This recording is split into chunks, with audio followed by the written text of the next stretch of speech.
नमस्कार विद्यार्थियों, आज हम लेकर आ गए हैं बोर्ड परीक्षा 2025 के लिए गणित विषय का मॉडल पेपर कक्षा 8 के विद्यार्थियों के लिए। तो बहुत ही इम्पोर्टेंट मॉडल पेपर है। इस मॉडल पेपर को आरबीएसई बोर्ड ने जारी किया है। तो चलिए बिना टाइम वेस्ट के इस मॉडल पेपर को हल करना हम स्टार्ट करते हैं। चाहे आप भारत के किसी भी राज्य में रहते हो, ये मॉडल पेपर आपके लिए बहुत इंपॉर्टेंट रहने वाला है, क्योंकि गणित सब्जेक्ट कभी भी चेंज नहीं होता है। तो दोस्तों क्वेश्चन नंबर है फर्स्ट, परिमेय संख्या के लिए योज्य तत्समक हैं। आपने पहले ही अध्याय में परिमेय संख्याओं के बारे में जाना है। तो परिमेय संख्याओं के लिए परिमेय संख्या 0 योज्य तत्समक होता है। ऑप्शन नंबर हमारा जो बी है वह राइट हो जाएगा, वो ऑप्शन राइट हो जाएगा। देखो दोस्तों, परिमेय संख्याओं के लिए परिमेय संख्या 0 योज्य तत्समक होता है और परिमेय संख्याओं के लिए परिमेय संख्या 1 गुणानात्मक तत्समक होता है। इतना आपको याद रखना है। सेकंड क्वेश्चन है, रैखिक समीकरण के हल होते हैं। तो एक स्तर वाले रैखिक समीकरण का हल होता है केवल एक। ठीक है ना, ऑप्शन नंबर अ हमारा सही हो जाएगा। तीसरा सवाल है कि निम्न में से कौन सा विकल्प सत्य है। सत्य विकल्प की आपको पहचान करनी है। सभी आयत वर्ग होते हैं, ये बात इसकी गलत है।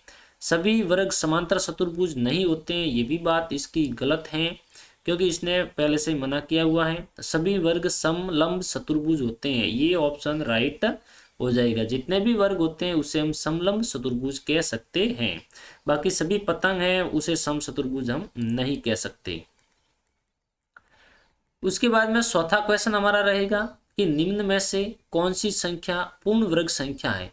तो दोस्तों आपको बताना है कि इनमें से किस संख्या का आप पूर्ण वर्गमूल ज्ञात कर सकते हो।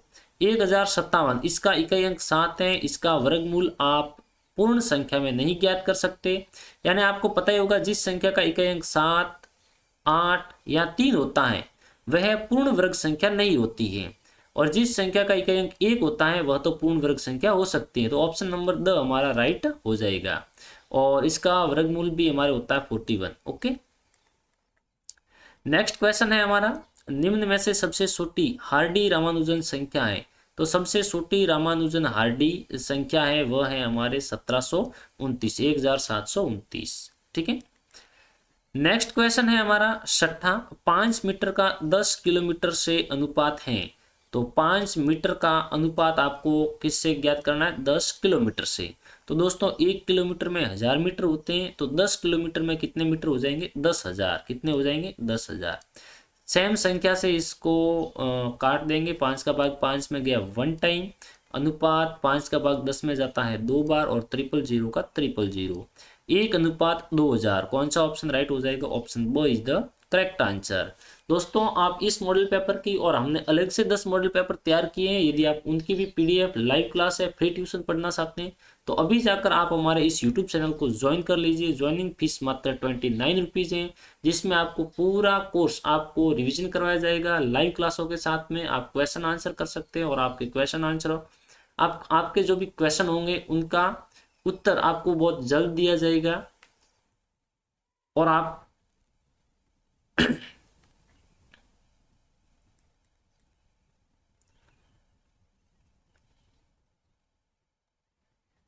और दोस्तों आप इस मॉडल पेपर की पीडीएफ और अन्य जो हमारे द्वारा बनाए गए हैं मॉडल पेपर 10, और उन 10 मॉडल पेपर की पीडीएफ प्राप्त करना चाहते हैं तो आप हमारे टेलीग्राम चैनल को ज्वाइन कर लेना, जिसका लिंक आपको डायरेक्ट डिस्क्रिप्शन बॉक्स में मिल जाएगा। और यदि आप फ्री में ट्यूशन पढ़ना चाहते हैं, पूरे कोर्स का रिविजन फ्री करना चाहते हैं, और साथ में आप इनकी पीडीएफ भी प्राप्त करना चाहते हैं, तो आप हमारे इस यूट्यूब चैनल को ज्वाइन अवश्य करें।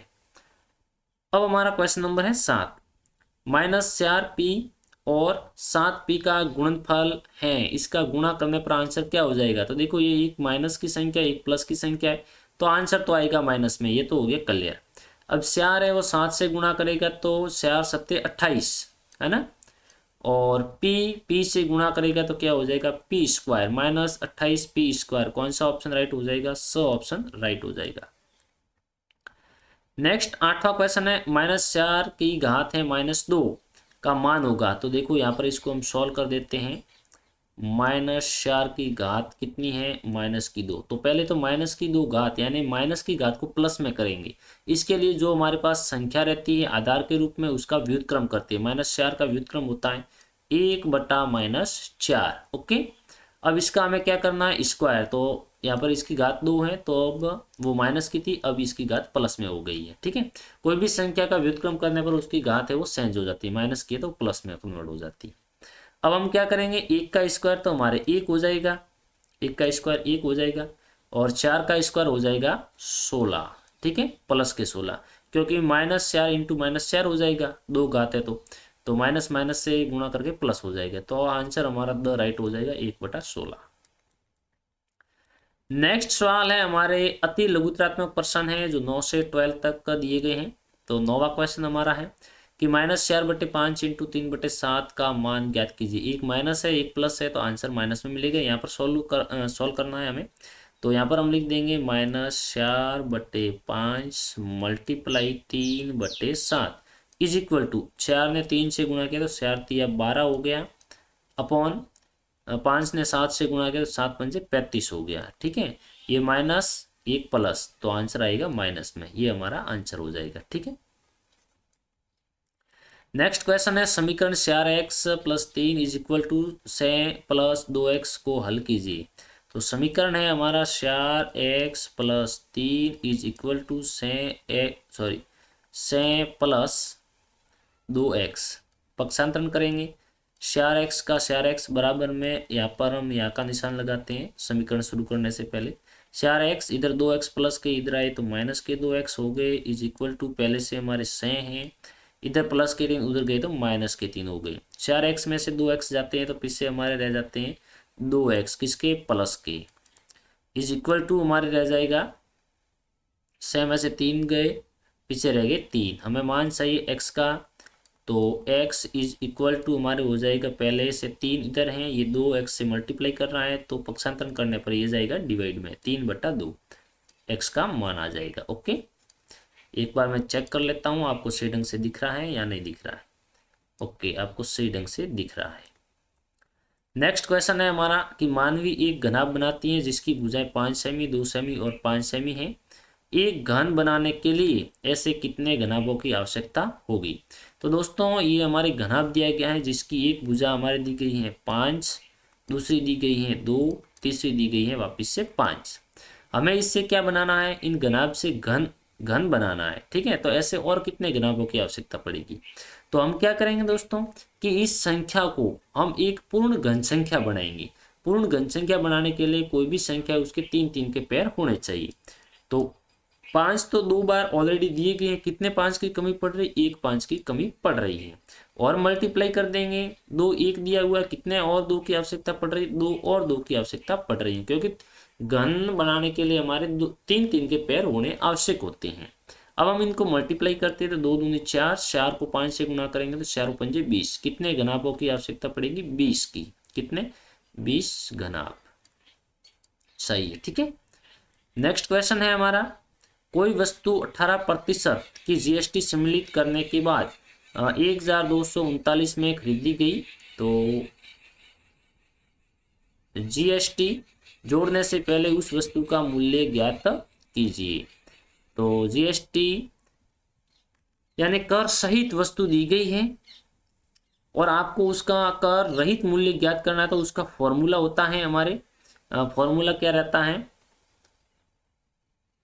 जो कर रहित मूल्य हम यहाँ लिख देते हैं, कर रहित मूल्य ज्ञात करना है।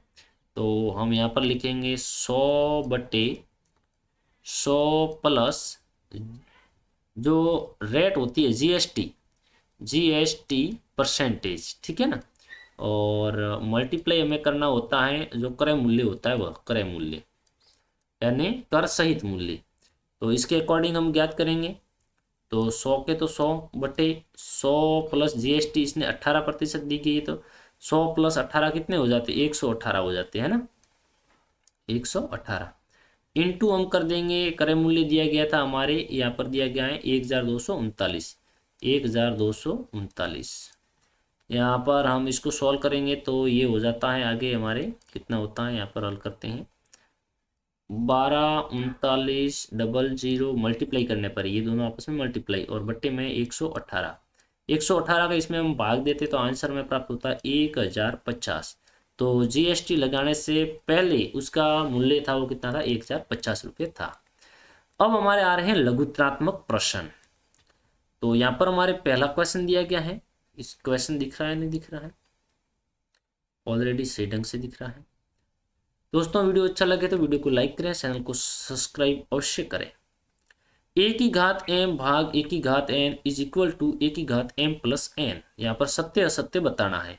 तो दोस्तों जब ए की घात होती है एम भाग ए की घात होती है एन, यानी आधार सेम होते हैं, घातांक अलग अलग होती है, तो क्या करती है, घातांक माइनस करती है। ए की घात एम माइनस एन होना चाहिए, जबकि इसने एम प्लस एन, तो इसकी बात जो बताई गई है वह असत्य है, तो हम असत्य पर क्लिक कर देंगे।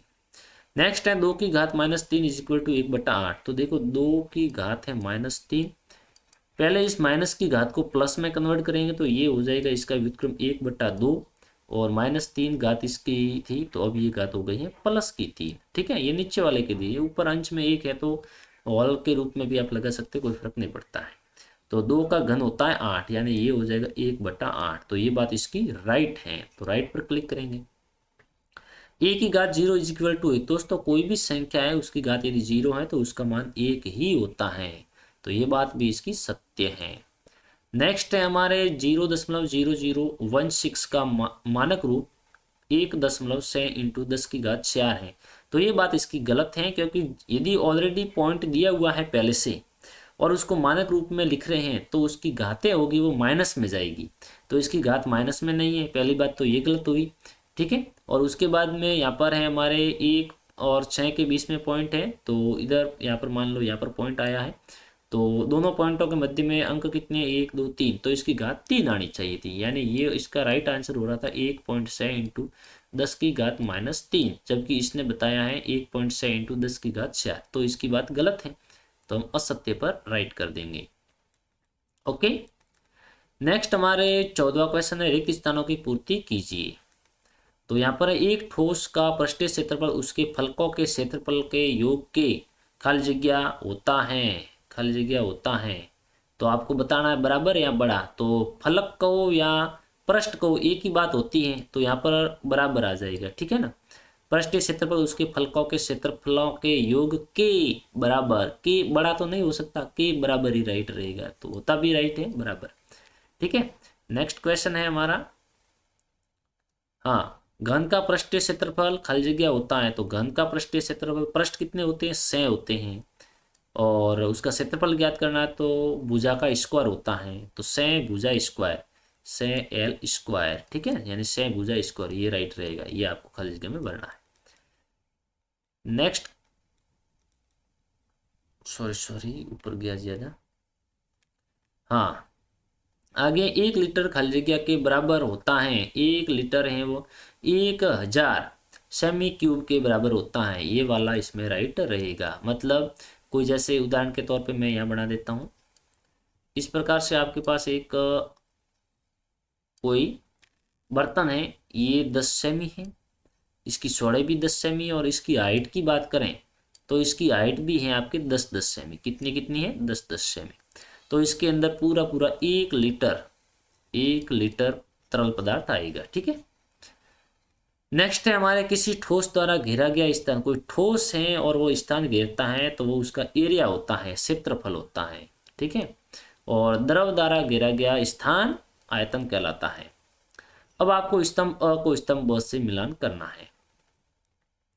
क्या है भाई, कॉलम ए में a इंटू कोष्टक b plus C plus D. दोस्तों कोष्टक के बाहर वाली संख्या यदि मल्टीप्लाई कोष्टक से कर रही है तो कोष्टक के अंदर जितनी भी संख्या उन सभी से मल्टीप्लाई करेगी, तो ए बी से गुणा करके ये हो जाएगा ए बी प्लस ए सी से गुणा करेगा तो ए सी प्लस ए डी।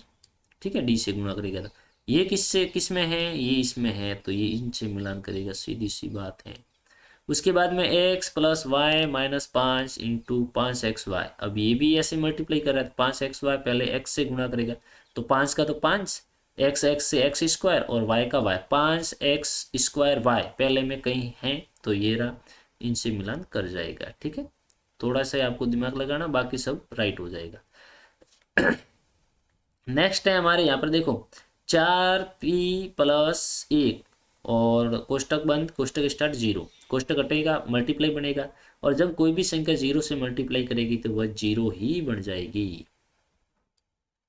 और ये बसा इनसे मिलन हो जाएगा।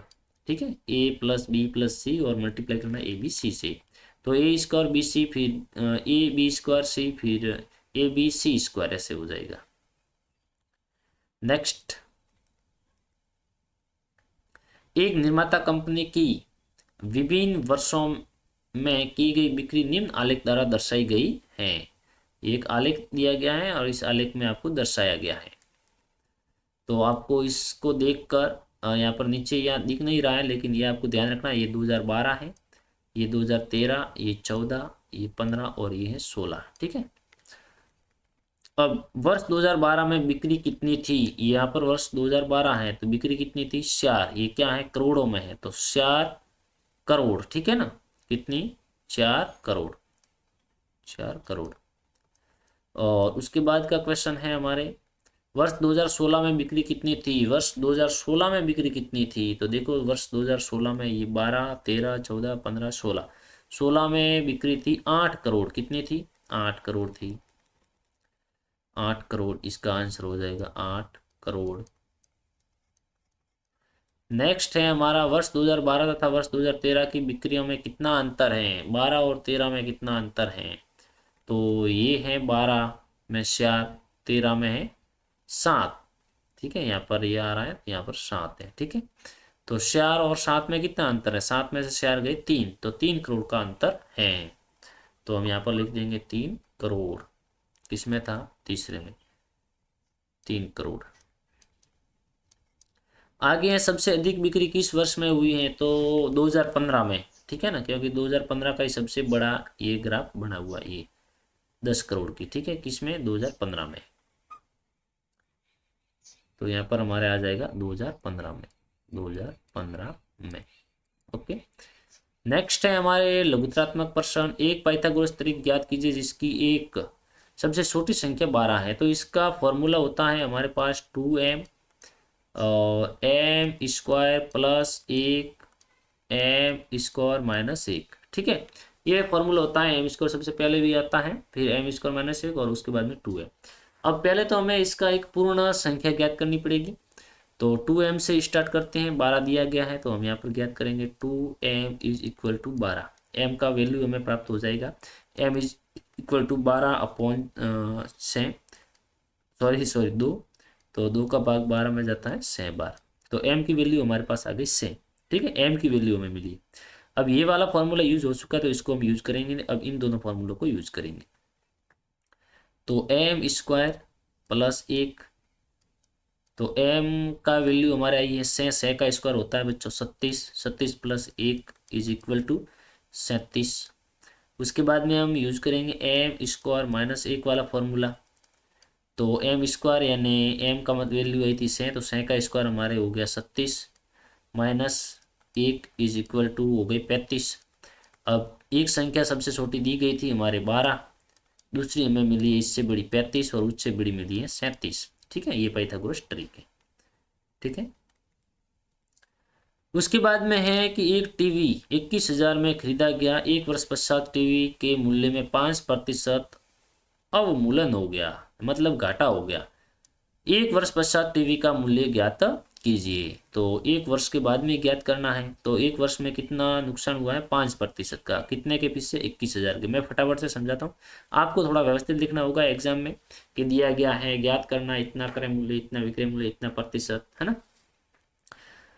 तो 21,000 का 5% हमें ज्ञात करना है दोस्तों, तो 5/100, 00 to 00 कैंसिल, 5 को 21 से हम गुणा करते हैं, तो 5 एकम 5 और 5 दूनी 10, 105, और या 1 0 बचा दो 1 0। 1,050 रुपये का नुकसान हुआ है, ये क्या 1,050 का नुकसान हुआ है, तो वस्तु को तो उन्होंने खरीदा था 21,000 में, नुकसान कितना हुआ 1,050 का, माइनस कर देंगे 1,050, 1,050, तो आंसर हमें मिलता है 0 में से 0, 10 में से 5, पीछे 5, और यहाँ पर 9 आ गए, यहाँ पर 0 आ गया, यहाँ पर आ गया हमारे 2, 20,950 रुपये उस टीवी का मूल्य होगा। 1 वर्ष पश्चात उस टीवी का मूल्य कितना हो जाएगा? 20,950 रुपये। नेक्स्ट क्वेश्चन है, एक फैक्ट्री को कुछ वस्तु 63 दिन में बनाने के लिए 42, तो यहाँ पर ये समानुपातिक नियम वाला है, तो यहाँ पर हम दिन लिखते हैं। दिन है 63, कितने दिन है? 63। तो बस 63 दिन में बनाने के लिए 42, यहाँ पर हम मशीनें की बात हो रही तो मशीनें लिख देते हैं, मशीन। तो मशीन 42 चाहिए, 63 दिन में पूरा करना है। तो उतनी वस्तुएं 54 दिन में बनाने के लिए, कितने दिनों की दिन इसने दिए गए हैं? 54। तो मशीन कितनी चाहिए, कितनी मशीनों की आवश्यकता होगी? तो x मशीनों की आवश्यकता होगी। अब समानुपातिक जो नियम होता है दोस्तों, उसमें क्या होता है कि आपको छोटे को बड़े से, बड़े को छोटे से मल्टीप्लाई करना होता है। यहाँ पर इन दोनों में बड़ा कौन है? 63। ऑलरेडी पॉइंट मैंने बना दिया ताकि मुझे याद रहे।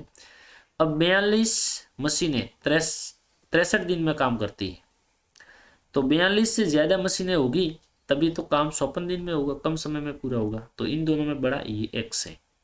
इनमें जो एक्स वाई कहीं पर हम ज्ञात करते हैं तो उसमें पहले पता करना है कि वह छोटा है या बड़ा हो।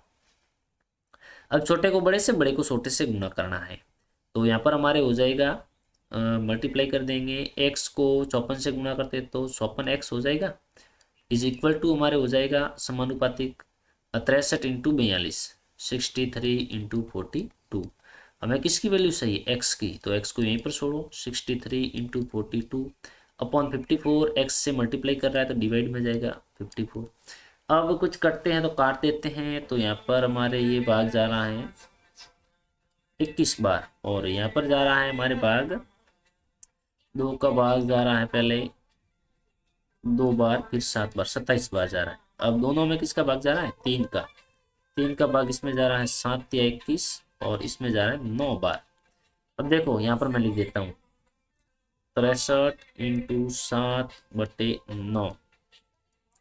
9 का भाग 63 में हमारे जाता है 7 बार, 7 9 में 63, 7 को 7 से मल्टीप्लाई किया 49। तो कितनी मशीनों की आवश्यकता होगी? 49 मशीनों की आवश्यकता होगी। ओके,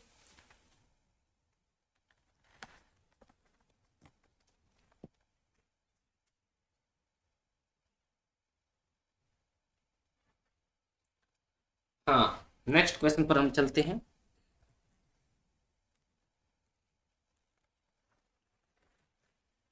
20वां क्वेश्चन है, व्यंजक ये दिए गए हैं, इसमें आपको क्या करना है? इसको सरल भी करना है और x बराबर 1 रख के आपको इसका मान भी ज्ञात करना है। तो x को हम हल करते हैं, ये x है, इस कोष्टक से मल्टीप्लाई कर रहा है, तो x से गुणा करेगा, ये हो जाएगा x square, plus minus minus हो जाएगा, x 3 से गुणा करेगा 3x हो जाएगा।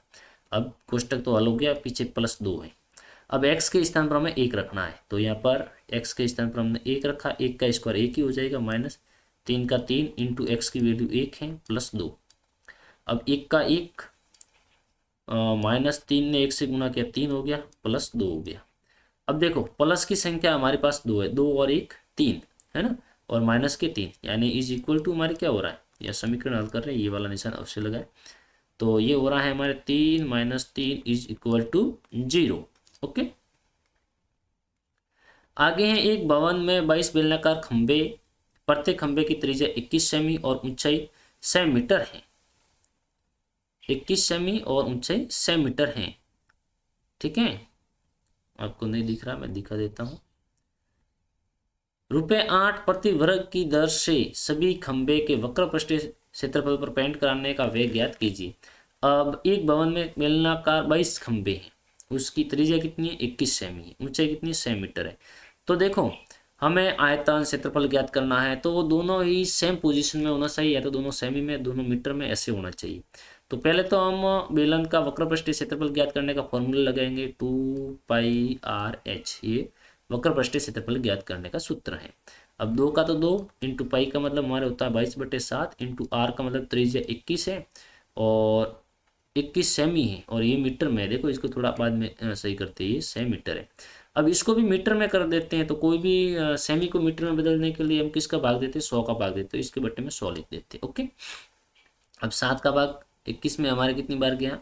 7 या 21। और अब देखते हैं आगे कोई कटता है नहीं कटता है, यहाँ पर एक कट रहा है, 2 का भाग 2 में गया 1 बार और इसमें गया हमारे 50 बार, और 2 का भाग इसमें गया हमारे 11 बार, इसमें गया हमारे 25 बार। अब जो बचा उसको मल्टीप्लाई करते हैं, 11 को 3 से गुना करते हैं तो 11 तिया 33 हो गया।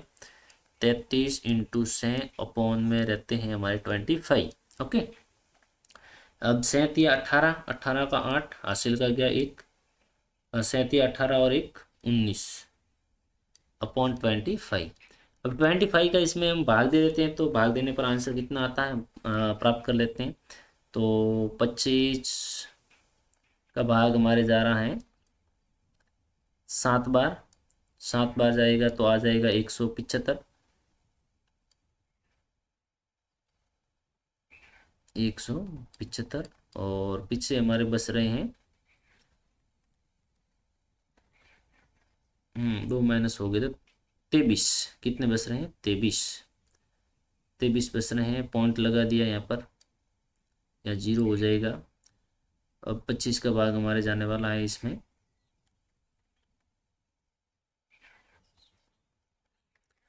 भाग जाता है हमारे 25 का, पहले गया 8 बार और एक 9 बार, और पीछे बच गए हैं हमारे 30, 00 हो जाएंगे। तो अब की बार भाग गया है 8 9 बार, पीछे 5 बचते हैं दोस्तों, 5 0 2 बार भाग गया। हाँ, तो यहाँ आज आ गया हमारा आंसर 7.92 मीटर स्क्वायर। ठीक है, किसका आ गया है? ये एक खंबे का आया है। हमारे कुल खंबे कितने हैं? 22 हैं। तो अब आ गया 7.92 मीटर क्यूब को हम मीटर स्क्वायर को मल्टीप्लाई कर देंगे। कुल खंबे कितने? 22 से। अब जो भी हमारा आंसर प्राप्त होगा उस आंसर को हमें मल्टीप्लाई किससे कर देना? 8 से मल्टीप्लाई कर देना है, तो हमारा आंसर हमें प्राप्त हो जाएगा। ओके, मैं एक बार चेक करके आपको यहाँ पर दिखा देता हूँ।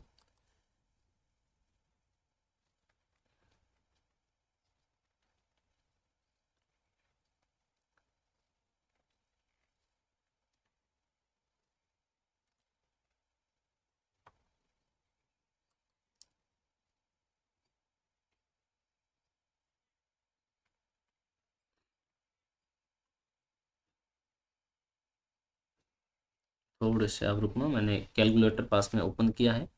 तो 7.92 को यदि हम मल्टीप्लाई करते हैं 22 से, तो हमारे आंसर हमें प्राप्त होता है 174.24। कितना प्राप्त होता है? 174.24। अब इसको मल्टीप्लाई हमें करना है 8 से, क्योंकि ये तो 22 खंभों का क्षेत्रफल हो गया। आपको थोड़ा व्यवस्थित लिखना पड़ेगा, वहाँ दिया हुआ है, ज्ञात करना है। मैं यहाँ पर से आपको फटाफट से मल्टीप्लाई करके, ये मतलब हल करके आपको दिखा रहा हूँ। तो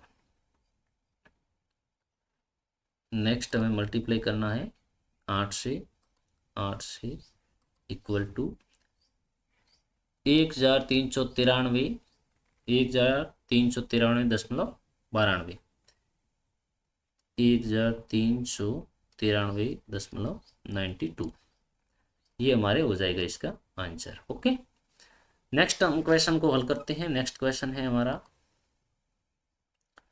22वां क्वेश्चन है। निम्नलिखित तालिका का प्रयोग कर रेखिक आलेख बनाइए। विभिन्न वर्षों में किसी नगर में दुर्घटनाओं की संख्या इस प्रकार से है।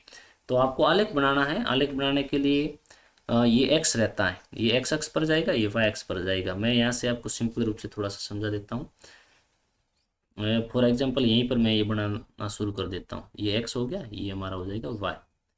ठीक है, एक्स पर हमें ये फर्स्ट वाली लाइन है। आप एक एक लाइन को छोड़ के लिखो, कोई फर्क पड़ने वाला नहीं है।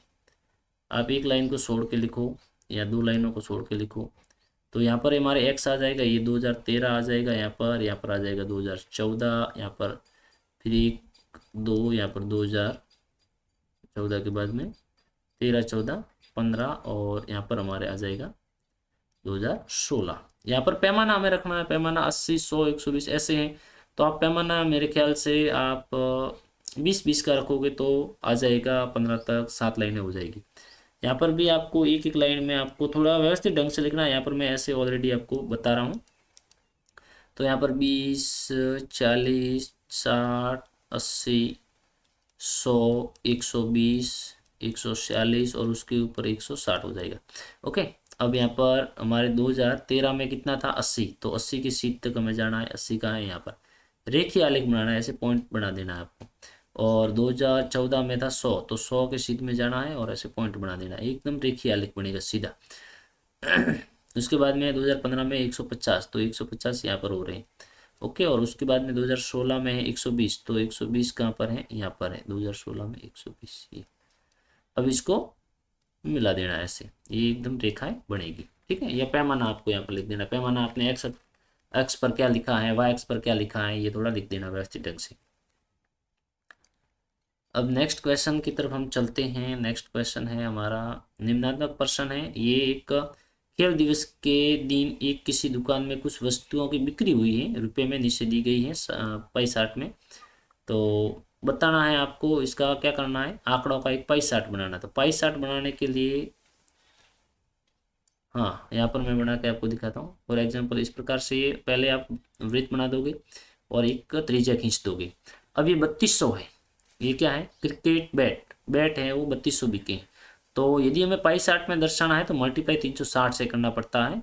क्रिकेट का ज्ञात कर रहे, बैट का ज्ञात कर रहे हैं, तो पहले बैट को लिख देंगे, बैट है 3200 और बट्टे में लिखते हैं कुल है 7200, तो 7200। यदि टोटल दिया हुआ है तो अच्छी बात है, नहीं है तो टोटल करना पड़ता है, मल्टीप्लाई करना पड़ता है 360 से। हम 00 से 00 कैंसिल कर देते हैं और 36 का भाग 36 में एक बार और 72 में गया 2 बार और यहाँ पर ये 10 हो गया। 2 से 10 को काटते हैं तो 5 बार ही कटता है, 5 दूनी 10 हो गया है, 5 दूनी 10 का 0 और हासिल का 1, 5 दिया 15 और 1 16, 160। कितने डिग्री का एंगल बनेगा, 160 डिग्री का एंगल बनेगा। तो 160 डिग्री का एंगल मेरे ख्याल से यहाँ तक होता होगा, ये 160 डिग्री। और यहाँ पर लिख देना क्रिकेट बैट।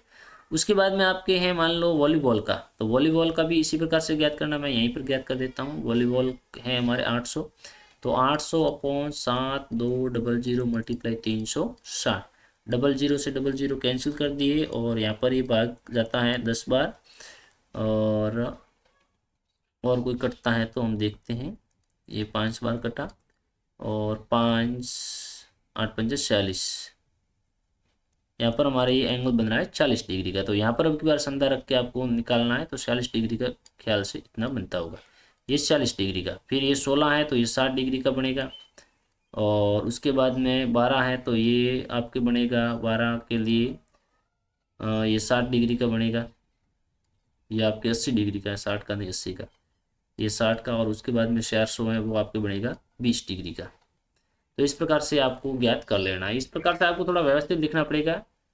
ठीक है, वैसे इसमें जगह नीचे खाली जगह दी गई है लिखने के लिए, मैंने तो आपको फटाफट से ऐसे समझाया है। अब और में होगा तो इस प्रकार से, ये अथवा में है क्वेश्चन, इसको हल करना चाहो तो इससे हल कर देना, इसमें भी पाई चार्ट बनाना है, कोई अलग बात है नहीं। और उसके बाद में है 24वां क्वेश्चन। ये 24वां क्वेश्चन आपके लिए इम्पोर्टेंट रहेगा। जो चतुर्भुज का दिया गया, एक समांतर चतुर्भुज के दो आसन कोणों का माप दिया गया, समांतर चतुर्भुज के सभी कोणों। तो देखो ये मान लो समांतर चतुर्भुज है, इसके दो आसन कोण, एक ये कोण और ये कोण, ये दोनों ही बराबर है। यदि ये x है तो ये भी x है, दोनों समान है। तो सम्मुख कोण कैसे होते हैं, बराबर होते हैं। तो x ये, तो ये भी x, इसके बराबर ये भी x। तो ये x यानी x plus x plus x plus x is equal to हो जाएगा 360, क्योंकि चतुर्भुज के चारों कोणों का योग 360 होता है। इनको जोड़ा तो 4x हो गया इज इक्वल टू 360। 360 के अंदर हम भाग देंगे 4 का, क्योंकि 4 मल्टीप्लाई में डिवाइड में जाएगा 360 अपॉन 4, तो भाग जाता है हमारे 90 टाइप 90 डिग्री, है ना। तो एक कोण है यानी इनके सभी कोण है वो कितने कितने डिग्री के हैं, 90 डिग्री के कोण रहने वाले। ये अथवा में क्वेश्चन है, उनको हल करो या फिर इसको हल करो, इंपॉर्टेंट है।